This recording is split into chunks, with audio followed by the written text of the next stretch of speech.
Crafty fam, it's Alex Vanover and welcome back to my craft room. Especially if you are new here, welcome. I am so glad that you're here. In this video, I'm gonna show you how to make your very own hand sanitizer labels in case you wanna make these as wedding favors. So let's jump into it.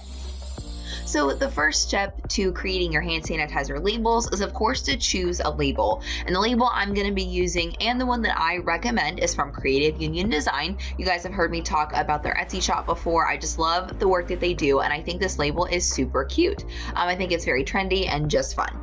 So anyway, you can choose your label. It doesn't have to be this one, but after you purchase it, one of the things I like about these particular sets of labels is you're actually going to get 3 PDFs, and one of those PDFs is going to have crop marks, and that's the one that you want in this case, and it's going to look like this. It's going to have these little boxes all the way around the labels, and the reason this is important is because we're not actually going to use Cricut Design Space to print and cut this project, because if you print this as a full page, you get a lot more labels out of it than if you were to just print then cut in Design Space. So you're going to be trimming these apart by hand, and that's why the crop marks are important. So when you get the 3 PDFs to download, make sure that you're in the one with crop marks. And it may open in a default kind of browser program like this, but you want to be sure to get it in Adobe Acrobat Pro. That's how you want to open it up. It's a free program if you don't already have it, but it's just going to allow you to edit your PDF. So I'm going to zoom in a little bit and show you guys what I'm going to do. First, I'm going to go over to this top left label and we're going to type in our information. So I'm going to delete these names and change it to Andrew and Alex. And then I'm going to change the date down here at the bottom. And another feature I want you guys to know about is that you can actually edit your text if you want to change things up a little bit. So either if you don't like this font or if you want to resize it, all you need to do is highlight the text here and then click Control E if you're on a PC like me, or Command E if you're on a Mac. Those instructions are at the bottom of the PDF in case you forget. But you can change your font here and you can change the size as well. And so, whoops, for the sizing, I'm going to change my size to 8.5, and that's just going to take up a little bit more space. We have shorter names, so that works for us. You certainly don't have to change anything if you don't want to, but I just wanted you to know that was available. So after you have your text the way that you like it, you can get out of it like this. And then once you click off of that first tag, you're going to see that all of them are going to update like this. So it makes it really, really easy to work with and change. So once you're ready, next you want to save your labels in case you need to go ahead and print more. So I'm just going to save mine here. And next you're going to head straight to printing. So you're going to click the printer icon. And I'm going to show you how I like to change my settings up for higher quality projects like this one. Now this may be different with every printer, so you may want to experiment with these settings yourself, but this is what works for me. So first, of course, I uncheck the grayscale box because I want it to print in color. Then I'm going to go into properties and I'm going to change the paper type. Since I'm using printable vinyl in this case, I'm going to go down to premium presentation paper matte because my my printable vinyl is matte.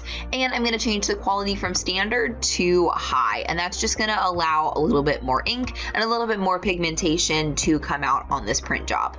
Then I'm going to click OK. And then of course you need to hop over to your printer and set everything up the way you want it. And when you're ready, you can click print to get started. So I'm going to be using StarCraft printable vinyl for my printable labels. And the reason I want to do that is because I think it's going to be better protected from bleeding than something like sticker paper or traditional labels. Since hand sanitizer does have rubbing alcohol in it, that can be a little bit tricky as far as bleeding goes. So we're going to be using printable vinyl and then putting a laminate on top of it to keep it protected. So the first step to putting it in your printer is opening up your paper tray and removing any other paper that is in your printer.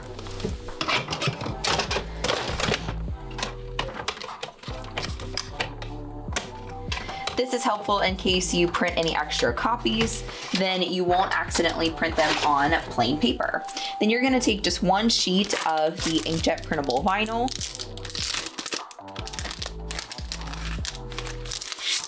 And you need to put it in your printer in a way that's gonna make sure that when it comes around to the other side, it's gonna be printing face up. So in my printer, that means that I need to put it face down so that it will come around the printer like this, but make sure that you do a test with a regular piece of paper if you're not sure which orientation to put your paper into your printer.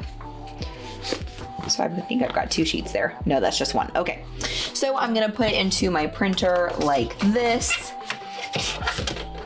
And then I'm gonna make sure that my little blue clamps are all the way around my printable vinyl. Then when I shut my paper drawer, it's gonna ask me what type of paper this is. And the way that I like to do it is I change my paper type from plain to the premium matte paper. Or I think that's what it's called. Yeah, the premium matte paper. And then we're gonna click OK. Next, it's time to click print on your computer and print your printable vinyl.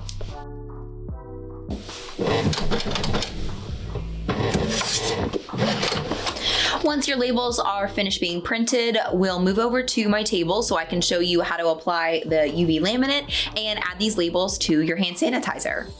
The next step is to add the UV laminate over top of your printable vinyl. I'm gonna be using the glossy UV laminate, but you can use the matte as well. Either way, it doesn't matter. That's just gonna serve as a cover over top of the ink. So the best way that I found to do this is to put the entire sheet on top of one another like this.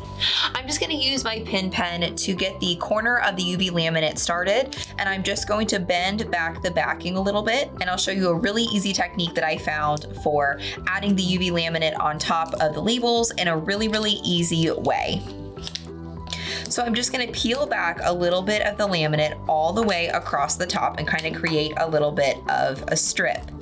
Then I'm actually gonna bend back the paper backing like this, so that it gives me a little bit of room to work. And you don't normally want to touch the UV laminate where it's going to go over top of the vinyl, but this is just going to go on the side of the page, so no big deal. In fact, I think I'm going to peel back a little bit more so I have a little more room to work. And you can either bend that back or cut it out of the way. Then I'm going to go to the side of my labels and I'm just going to line them up like this. And it doesn't have to be absolutely perfect, but the better squared your UV laminate is, the straighter that it's gonna go onto the labels. But as long as all the labels are covered, it really doesn't matter. So I'm just gonna line it up with the corners and lay it down like this. Then once you have a strip already kind of adhered down, next I'm just going to flip over my UV laminate and slowly pull off my backing like this, but it's simultaneously laying down the laminate for me without me having to touch it.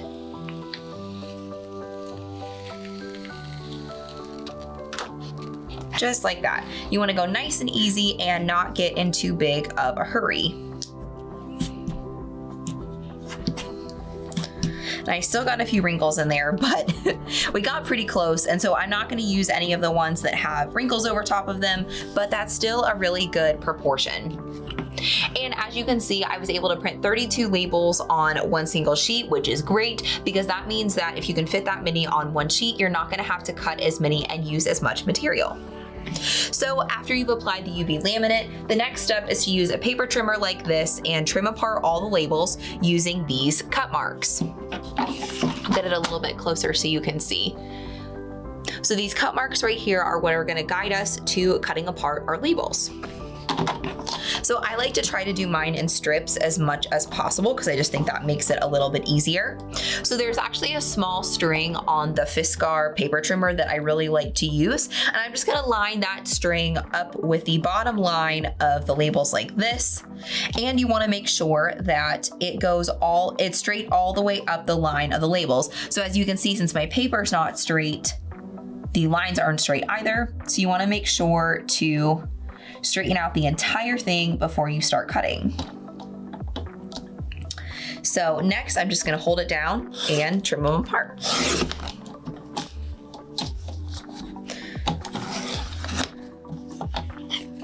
And there's our first batch. And we didn't get perfectly on the line, but you can always go back and trim a little bit with scissors if necessary, or a little bit more with your paper trimmer. So I'm gonna trim the rest of these apart.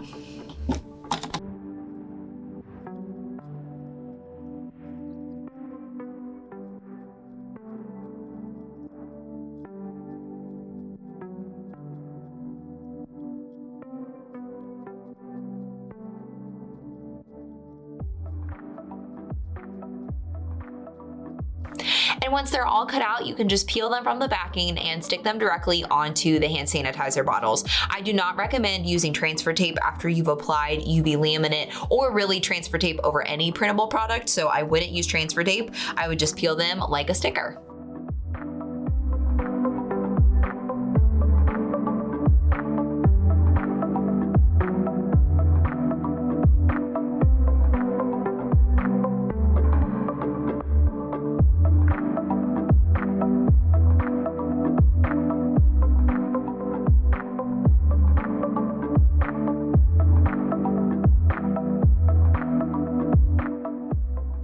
And there you have it. Now you may want to consider filling up your hand sanitizer bottles before you get started if you want to avoid a little bit of a mess, but that's what I love about using printable vinyl and UV laminate over top of your bottles, is you're not going to have to worry about the rubbing alcohol damaging the label when people start actually using the hand sanitizer. If you decide to make your very own hand sanitizer labels or anything else using my tutorials and you decide to share it out on Instagram, please use the hashtag DIYAlex because I love seeing what you guys are making.